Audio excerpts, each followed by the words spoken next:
화성-19형 대륙간 탄도미사일 ICBM은 북한이 개발한 가장 미스터리하고 강력한 미사일 시스템 중 하나입니다. 이 미사일은 평양의 장거리 타격 능력에서 중요한 도약을 상징합니다.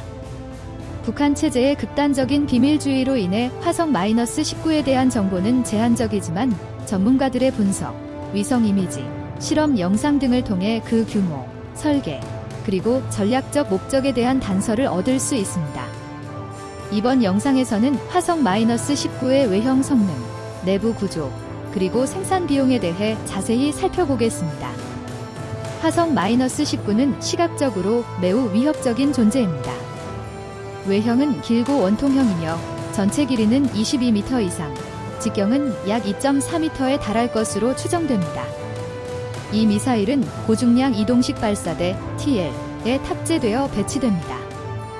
이 같은 기동성은 전시의 타격 대상이 되기 어렵게 하며 북한의 2차 보복 능력 전략에서 중요한 역할을 합니다. 미사일의 외피는 대기권 재진입 시 발생하는 극한 마찰열을 견딜 수 있도록 고강도 내열 합금으로 제작된 것으로 보입니다. 뾰족한 탄도부는 다탄두, MIRV를 탑재했을 가능성이 있으며 고속 재진입 시에도 구조적 안정성을 유지할 수 있도록 설계된 것입니다. 화성-17과 비교하면 화성-19는 보다 진보된 추진 체계를 사용하는 것으로 추정됩니다. 전문가들은 이 미사일이 고체 연료 방식이거나 하이브리드 연료 시스템을 채택했을 가능성에 무게를 두고 있습니다. 만약 고체 연료를 채택한 것이 사실이라면 이는 연료 주입 시간이 긴 액체 연료 미사일보다 훨씬 더 신속한 발사가 가능하다는 점에서 중대한 기술적 진보입니다. 발사 시 미사일의 후방 엔진 구역에서는 엄청난 추력이 분사됩니다. 이는 다중 엔진 또는 이중 연소실 구조일 수 있으며 대륙간 사거리를 확보하기 위해서는 고효율 엔진 설계가 필수적입니다. 화성-19는 최대 13,000km 이상의 사거리를 가질 수 있어 미국 본토는 물론 유럽과 아시아의 주요 거점을 타격할 수 있습니다. 이제 미사일 내부를 살펴보겠습니다. 내부에는 북한의 점점 고도화되는 기술력이 반영되어 있습니다. 미사일 앞부분에는 대형 핵탄두 또는 MIRV 탑재 공간이 위치합니다.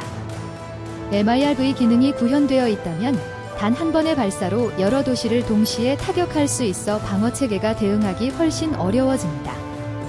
탄두부 뒤에는 유도 및 항법 장비가 위치합니다. 이 구역에는 관성 항법 장치, GINS와 북한의 위성 신호를 활용한 보정 시스템이 포함되어 있을 수 있습니다.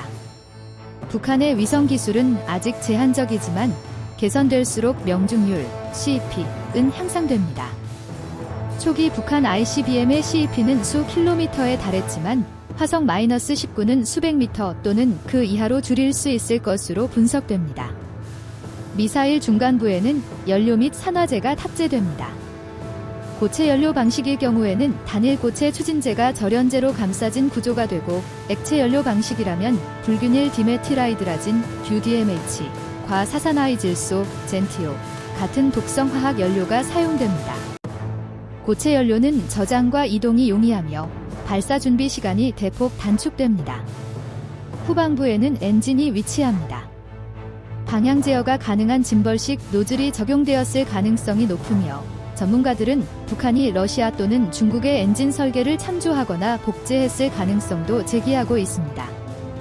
화성-19는 중국제 WS51200 차체를 개조한 것으로 보이는 TL 차량에 의해 운반됩니다. 이 차량은 이동성과 함께 미사일을 수직으로 세우고 발사 준비를 수행하는 핵심 장비입니다. 고체 연료를 사용하는 경우 미사일을 수직으로 세우고 발사 준비를 완료하는 데 30분 이내면 충분합니다.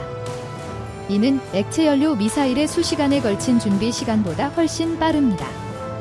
전략적 가치 측면에서 화성-19는 매우 중요한 의미를 지닙니다. 이 미사일이 실전 배치되고 신뢰할 수 있는 무기 체계라면 북한은 명실상부한 글로벌 핵공격 능력을 보유하게 됩니다. 위성 정찰과 TL 차량을 결합해 북한은 실질적인 2차 보복 능력을 갖추게 되며 이는 선제 공격 이후에도 보복 가능성을 유지한다는 점에서 핵 억지력의 핵심입니다. 가격 측면으로 가보겠습니다.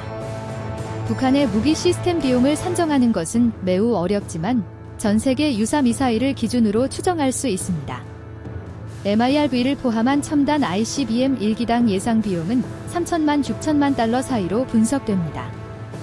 여기에는 연구개발, 원재료, 제조, 실험, 배치 인프라 등이 포함됩니다. 물론 북한의 노동 비용과 자국 내 조달 시스템은 서방 국가와 다르기 때문에 실제 생산 비용은 훨씬 낮을 수도 있습니다. 이외에도 TL 차량, 지휘 통제 시스템, 발사 기지 및 정비 시설 등 관련 인프라 비용은 수천만 달러 이상 추가로 들어갑니다. 북한에게 화성-19는 단순한 무기가 아닌 정치적이고 전략적인 선언이라 할 수 있습니다. 이 무기를 통해 북한은 국제사회에서 핵보유국으로 인정받고자 하는 의도를 명확히 드러냅니다. 그러나 이 미사일의 기술이 제3국으로 확산될 위험도 있습니다. 북한이 동맹국이나 불안정한 정권에 이 기술을 수출하게 된다면 세계 안보는 큰 혼란에 빠질 수 있습니다. 이에 대해 국제사회는 강력한 제재와 감시를 이어가고 있습니다. 유엔은 화성-19 개발에 대해 반복적으로 경고했으며 미국, 일본, 한국은 THAAD, 이지스, 패트리어트, PAC-3 등 방어체계를 보강하고 있습니다. 그럼에도 불구하고 북한은 지속적으로 미사일 실험과 군사 퍼레이드를 통해 전력을 과시하고 있으며 제재만으로는 개발을 저지하지 못하고 있는 현실입니다. 화성-19는 단순한 무기를 넘어 북한이 국제사회에 보내는 정치적 메시지이기도 합니다. 요약하자면 화성-19는 북한의 전략적 무기 체계에서 강력한 전력입니다. 크고 위협적인 외형, 고체 연료 가능성, MIRV 탑재 능력, 장거리 정밀 타격 등에서 발전된 모습을 보여줍니다. 내부적으로는 정교한 항법 시스템, 다탄두 설계, 고효율 추진 기술이 접목된 최신형 ICBM이라 할 수 있습니다. 그 정확한 비용은 추정치에 불과하지만 북한에게 화성-19가 지닌 정치적, 전략적 가치는